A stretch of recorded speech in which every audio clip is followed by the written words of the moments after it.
गेदेमा जोमोन आरो दुलाराय बर' फरायसा आफादनि आनसलिकनि मानव गेदेर दैदेनगिरि बिथांमोनजों लोगोसे सिबिनां रायजो राजा आइ आफा बिदा फंबाय बिनानाव दिनैनि साना जारिमिनारि सान आं मानो बुंनो नागिरदों बेखौसो आं सुंद'यै मिथिनो नागिरदों। थांनाय 17 बोसोर जोंनि बे हादाबसाखौ गादबनाय सोबख'नाय आरो नासयनायनिफ्राय बारग'नो थाखाय उद्राय जानो थाखाय जोङो जा हाबाफारियाव आखाइ होदों बे हाबाफारियाव आखाइ होजेननायनि सान नंखायनो बियो जोंनि कनस्टिटिउसननि थाखाय मोनसे जारिमिनारि सान। जोङो साफ्रोमबो मिथिगौ थांनाय 17 बोसोरावहाय जोंखौ जाय सरकारा दिनैसिमलागै हादाबसाखौ खुंनानै दंगासिनो दङ बे सरकारा जोंनि अनसुलि बिमाफोरनि गोरबोआव बिस दौयै दौयै बिथांमोननि फिसा आरो बिथांमोननि फिसाय बिथांमोननि फिसाजोफोरखौ पेरालाइज बेमार जाहोनानै दोनदों। बे पेरालाइज बेमारनिफ्राय बारग'नो थाखाय परित्राण मोननो थाखाय जों दिनै खौसेथि जानायनि सम आरो जों गावखौनो गाव सोदांना लानायनि सम। आसरित नोंथांमोना जेरै दिनैनि बे हाबाफारिखौ दाव दाव खालामदों ओंखाम जाया दै लोङा गावनि मेंनाय देहाखौ लानानै फैगौ सोलायनाय गुरस्लाय होनो नागिरनाय गाहाम बिथिंजों दैदेनलांनो नागिरनाय UPPL हान्जाखौ जेरै दाव दाव खालामनानै बरायदों बे बरायनाया सोमोनांथाव। नोंथांमोना जेरै दिनै UPPL हान्जाखौ दाव दाव खालामदों आं मोनसेल' UPPL हान्जानि सासे सोद्रोमा जानानै थामहिनबा बे बियाबनि बिनायसा जानानै नोंथांमोनखौ बुंनो नागिरदों जोङो सासे दैदेनगिरि एबा सासे आंगोखौ जेब्ला बिबारनि मालाजों बरायनो थाङो बे बिबारनि मालाया मोनसे बिबारनि थफाजों गुबुन मोनसे बिबारनि थफाया सोमोन्दो दङ। मोनसे बिबारनि थफाजों गुबुन मोनसे बिबारनि जेरै थफाया सोमोन्दो दङ एबा जनो रोङै गान्थि गैयै लामा गैयै मोनसे माला जोंनि अनलायनाय खौसेथि आरो गुरस्लायनो नागिरनाय बेफोरबायदिनो जानांगोन। होमब्लासो नोंथांमोना जोंनि अनसुलि बिमा माहारिया जोंनि अनसुला बिफाफोरा आरो आंगोनिबो आंगो फंबाय बिनानावमोना गुरस्लायनायखौ मोननो हागोन सोरांनायखौ मोननो हागोन आरो थार सरकारखौ जोङो फैगौ 8 एप्रिलनिफ्राय मोननो हागोन। मोनसे खावलायबावनाय दङ।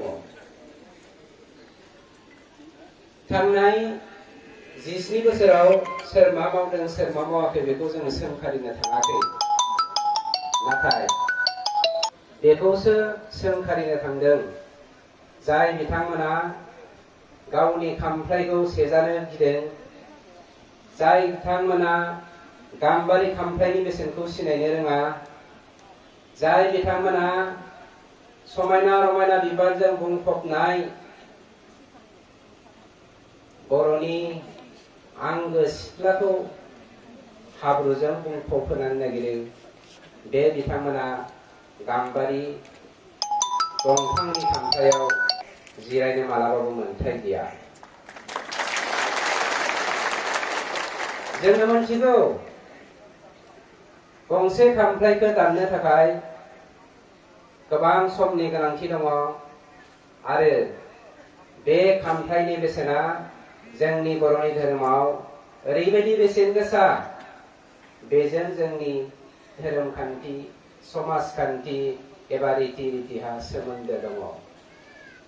जोङो लुबैया बै बिथांमोना गाम्बारि खामफ्लायाव जिरायनानै जोंनि बिनानावफोरखौ जोंनि फिसाजोफोरखौ गाज्रि लामाजों दैदेनलांजानायखौ जोङो लुबैया बै बेसेन गोसा गाम्बारि खामफ्लायाव जिरायनानै जोंनि फंबायफोरखौ सोरांब्लानो जौनि फुख्रियाव गोजोमहोनानै जोंनि हारिनि इयुनखौ फोजोबनायखौ।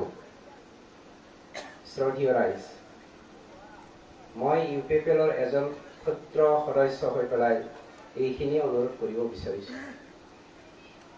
আমি সকলো জাতি জনগোষ্ঠীৰ সদস্যসকলে সকলোৱে জানে পেৰালাইজ বেমাৰৰ দ্বাৰাই আমি পৰিপূৰ্ণ।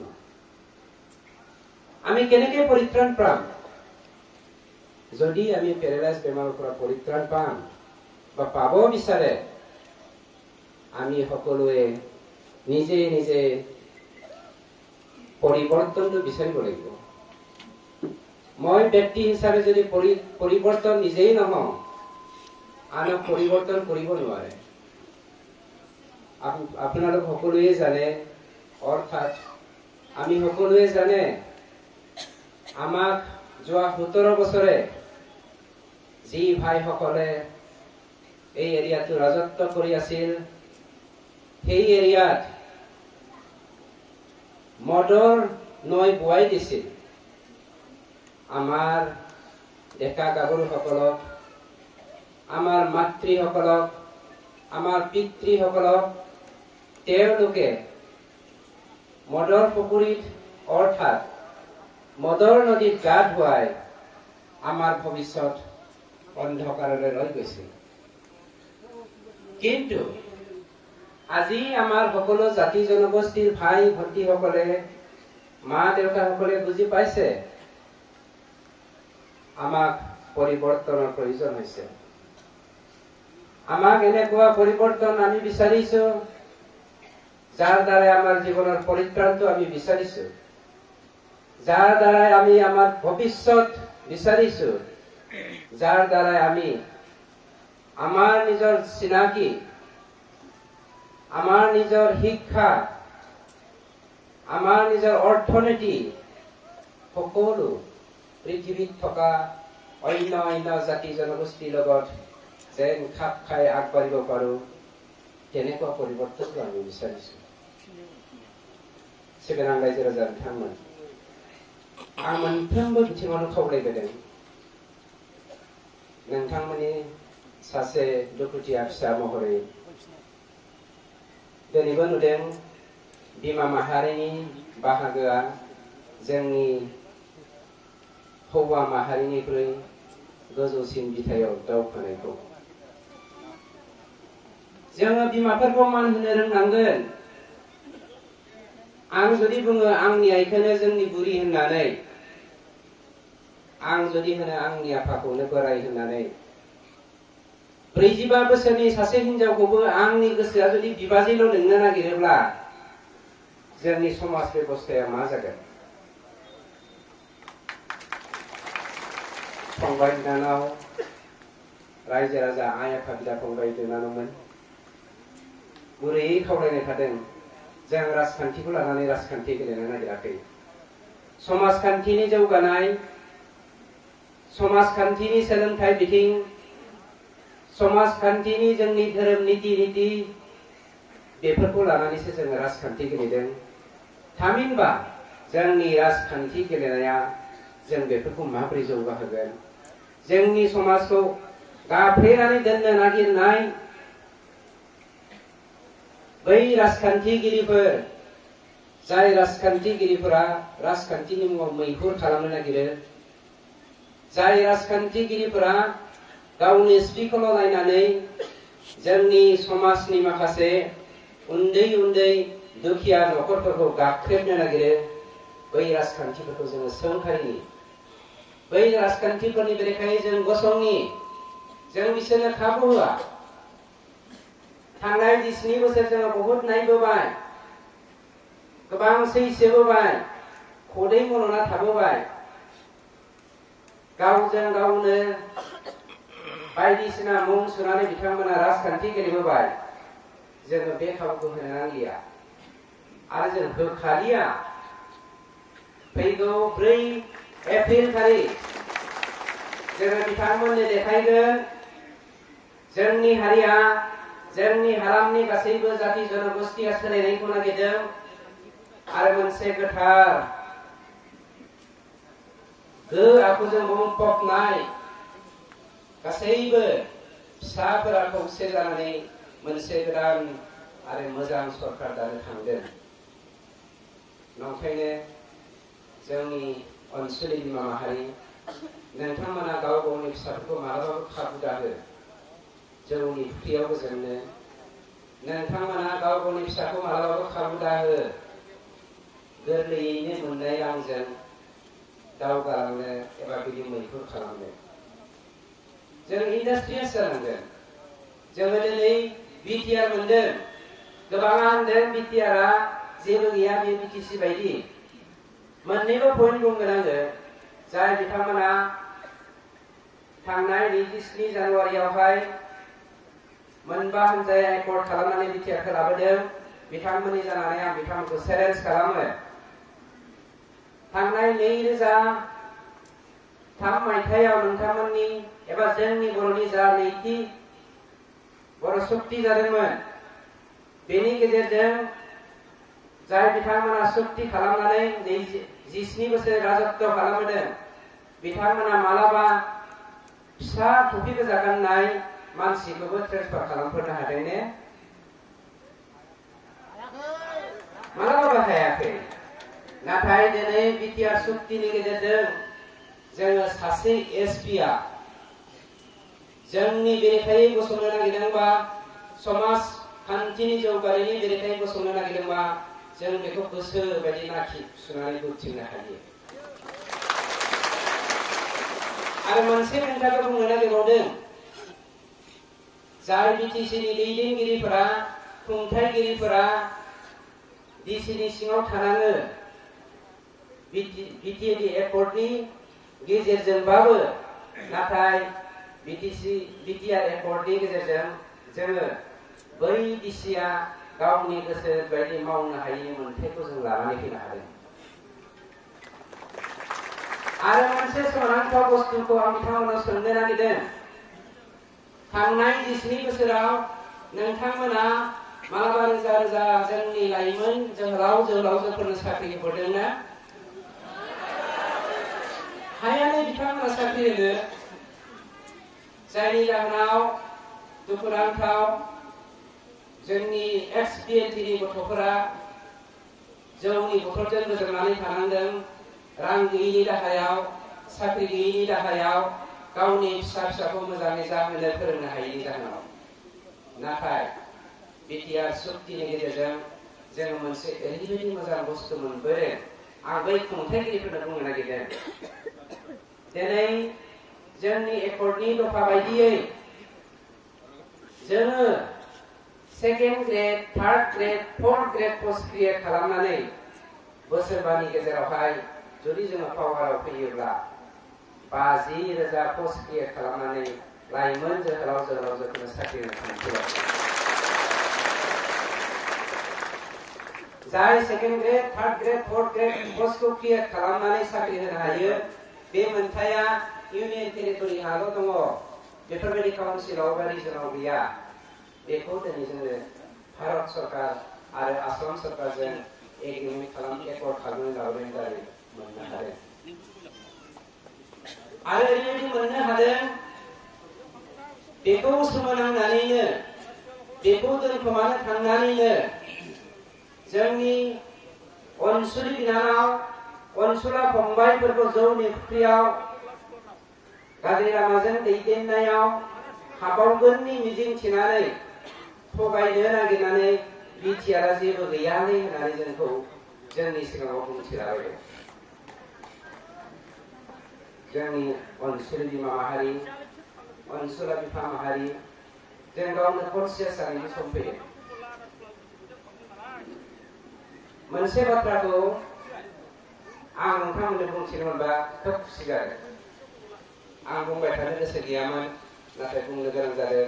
साफ्रोमबो ससियेल मिडियाजों गेलेया, साफ्रोमबो टिभि निउज, साफ्रोमबो पेपार मिडियाजों इनभल्भ थाया। आं बेखौनो बुंगोन, जों जेब्ला क'अर्डिनेशन कमिटिखौ थांनाय 13 फेब्रुआरि खालि दाखांदोंमोन मोनब्रै एनडिएफबि हानजाजों टेकडाउन जानायनि सिगां, बे समाव क'अर्डिनेशन कमिटिनि जानानै जोङो हाग्रामा सारजों खेबथाम सावरायदोंमोन। खेबथाम, खेबसेल' नङा, खेबनैल' नङा, खेबथाम। इउपिपिएलजों बे समाव सावरायाखै जोङो, बिजेपिजोंबो बे समाव सावरायाखै। किन्तु हाग्रामा बिथांजों, हाग्रामा सारजों सावरायखांनायनि उनाव जोङो इउपिपिएलजोंबो सावरायदों, बिजेपिजोंबो सावरायदों, नाथाय कंग्रेसजों सावरायनाय जायासै। बेनि थाखाय कंग्रेसनि सोद्रोमाफोर दङब्ला जोङो निमाहा बियो। जोङो ओरैबायदि प्रप'जाल होदोंमोन, आं माखासे प्रप'जालखौ बुंलिया। अन बिहाफ अफ द क'अर्डिनेशन कमिटि मोनसे कन्डिशन होदोंमोन, जाय कन्डिशना आंनि, नोंथांनि, जों साफ्रोमनिबो जिउ खुंनायाव सोमोन्दो दङ।